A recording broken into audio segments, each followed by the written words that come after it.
Let's talk about what's happening in India. It has to do with these protests. They started late last year. A new citizenship law offers illegal migrants the right to become citizens of India, but it excludes Muslims. More than 50 people were killed, Hindus and Muslims. Since then, Delhi police have been detaining and questioning hundreds of people about those protests. But a report by Amnesty International accuses those same police of taking part in the violence. So what's going on with these arrests? Why is a citizenship law causing so much anger? And why are some people worried about what this means for India as a secular country?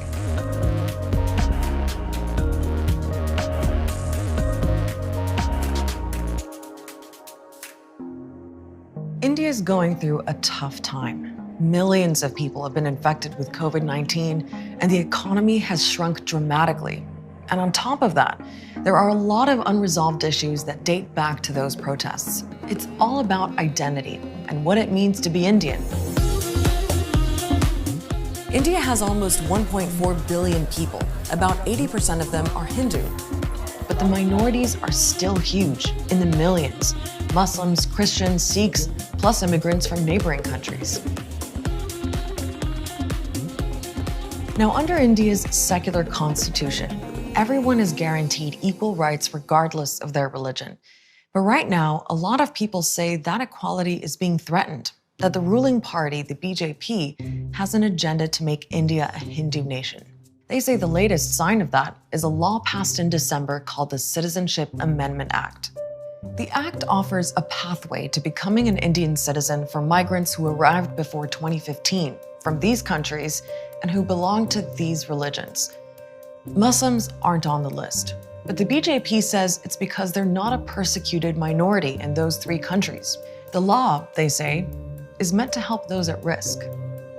These minorities who had been living over here, they had been living in ghettos. They were living in conditions which are not even fit for animals to survive in. Why would they be living over here if they were not persecuted? These minorities have been persecuted in all these three countries. But critics have been saying that if the CAA is there to offer citizenship to persecuted minorities, there are plenty of Muslim minorities in that position. They could have considered Rohingyas. They are being attacked. They are being killed. They are forgetting Sri Lanka. This is certainly a politics in the name of persecution. But the CAA alone isn't the problem.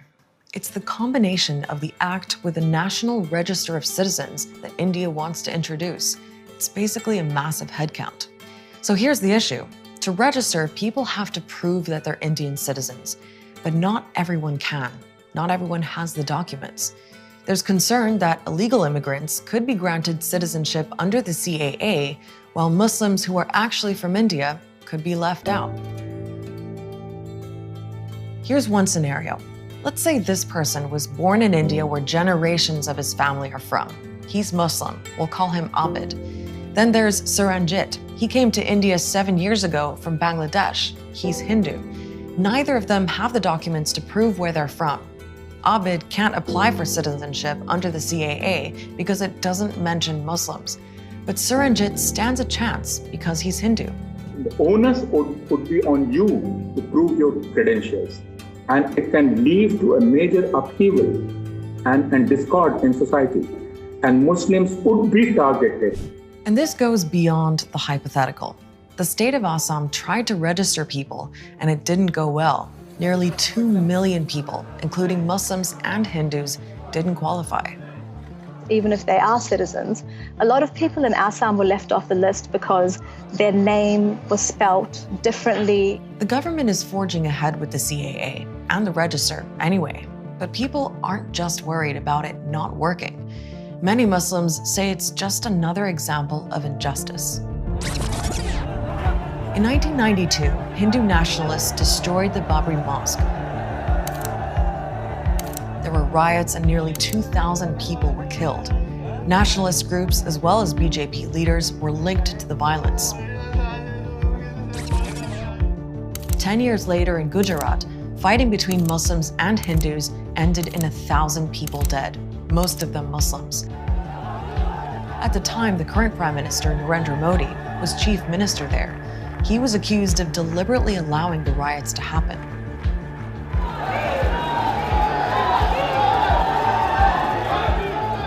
When the BJP was re-elected with an even bigger mandate in the last general election in 2019, they have carried on with the Hindu nationalist agenda. So it's off the back of that history that the BJP brought in the CAA. It wasn't just Muslims protesting. Plenty of Indians from other faiths were against it too.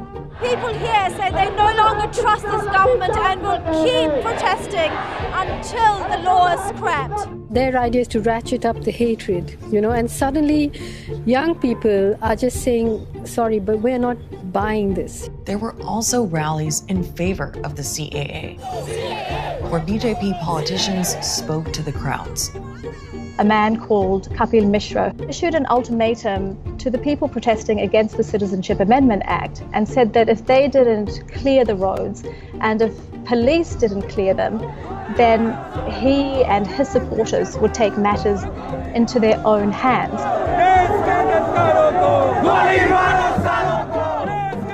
Protesters started getting attacked. Then both sides started fighting.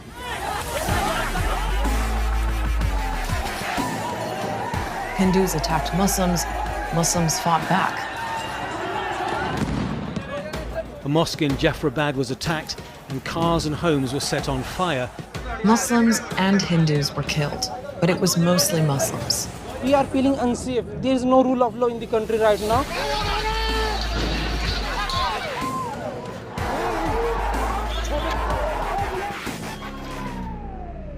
The BJP and its supporters have dismissed accusations that Muslim protesters suffered disproportionately. They also deny using hate speech that might have fueled violence by Hindu nationalists. Any violence it should be condemned, irrespective of who does it. It's not good for us to name our community or one community or the other community.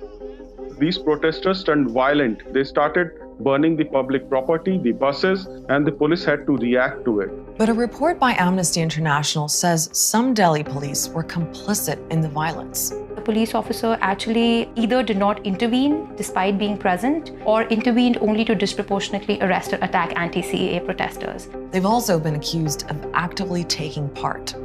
Videos on social media seem to show police helping Hindu nationalists collect rocks, and other images are of officers apparently beating Muslims. Delhi police didn't respond to Al Jazeera's requests for an interview after the Amnesty report came out, but the government says the rights group is biased. The allegations are unfounded completely. There are people who are aggrieved on both sides saying that police has been unfair to them. Meanwhile, Delhi police have been questioning, arresting, and detaining hundreds of people, some of them under an anti-terror law. Rights activists in India say that more than 800 Muslims have been picked up, that it's being misused to crack down on political dissent, and that police have used the pandemic to clamp down. Professor Apoorvanand, who we've heard from earlier, was one of the people taken in for questioning. They have started portraying intellectuals as conspirators. I find the direction of the investigation very disturbing, that there is a conspiracy. The act of protest in itself is cause of violence.